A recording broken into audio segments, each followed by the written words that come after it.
ГСП онлайн. Городские новости сейчас. Пятница. Ледовый дворец имени Сергея Капустина. Стартует матч в рамках хоккейной ночной лиги, фестиваля любительских команд.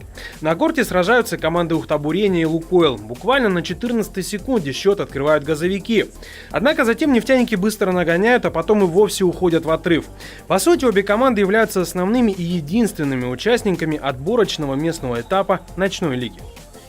Соперник очень сильный. Мы ему еще пока не выиграли ни одной игры. У нас второй этап идет сейчас.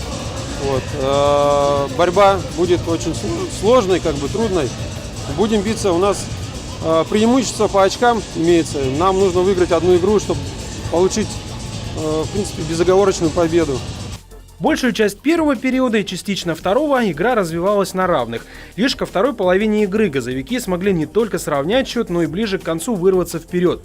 Время остановилось при счете 3-2. Две шайбы в ворота нефтяников были заброшены с небольшим интервалом. Две глупые ошибки, два броска, два гола. Неудачно сложились моменты для нас, и соперник воспользовался, и проигрываем 3-2. По итогам матча победила дружба, ничья 4-4. В ближайшие 3 дня команды сыграют друг с другом 5 матчей. Их исход определит победителя ухтинского отборочного этапа, а заодно и того, кто отправится играть на уровне страны. В мае в Сочи состоится Всероссийский фестиваль ночной лиги. Чемпионы из Коми смогут сыграть в его рамках.